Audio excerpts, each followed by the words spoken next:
डोळ्यांच्या कोणत्याही विकारावर खात्रीशीर उपाय 25 वर्षाहून अधिक काळ नेत्रसेवा देणारे सांगली येथील सुप्रसिद्ध Anuradha super speciality I hospital संचलित व्हिजन केअर सेंटर पलूस।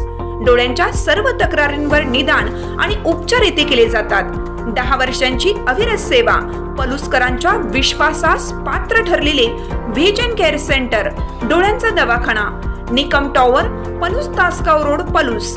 संपर्क 7387760041 आणि 9272632793।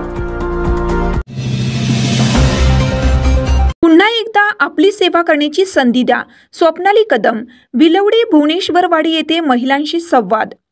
आपल्या लाडक्या भावाला निवडून द्या। आपले आशीर्वाद नेहमी सोबत राहिले आहेतच, यापुढेही राहू देत। विश्वजित कदम यांना प्रचंड मताधिक्याने निवडून देऊन पुन्हा एकदा आपली सेवा करण्याची संधी द्यावी, असे भावनिक आवाहन पलूस कडेगाव विधानसभा मतदारसंघातील महाविकास आघाडी काँग्रेस पक्षाचे अधिकृत उमेदवार डॉक्टर विश्वजित कदम यांच्या पत्नी स्वप्नाली कदम यांनी भिलवडी, भुवनेश्वरवाडी येथे महिलांशी संवाद साधताना केलं। तत्पूर्वी स्वप्नाली कदम यांनी भुवनेश्वरी मातेचे दर्शन घेऊन विश्वजित कदम यांना प्रचंड मताने निवडून यावेत याबाबतचे साकडे भुवनेश्वरी मातेकडे घातले। यावेळी भुवनेश्वरवाडी महिलांच्या वतीनं भिलवडी जिल्हा परिषद गटाच्या माजी सदस्या भारतीताई गुरव यांनी स्वप्नाली कदम यांचे शाल, श्रीफळ व पुष्पगुच्छ देऊन स्वागत केलं। उपस्थित महिलांनी त्यांचे औक्षण केले। यावेळी भिलवडी गावच्या सरपंच सीमा शेट्टे, माजी सरपंच विद्या पाटील, सविता महेंद्र पाटील, रितिका गुरव, रुपाली गुरव, संकल्पा गुरव, आरती गुरव, वैशाली गुरव, संगीता गुरव, पूजा गुरव, लक्ष्मीबाई नरळे यांच्यासह मोठ्या संख्येने महिला तसेच भिलवडी गावचे माजी सरपंच शहाजी गुरव, कपिल शेट्टे, निवास गुरव यांच्यासह भुवनेश्वरवाडी ग्रामस्थ मोठ्या संख्येने उपस्थित होते। आज इथे आपण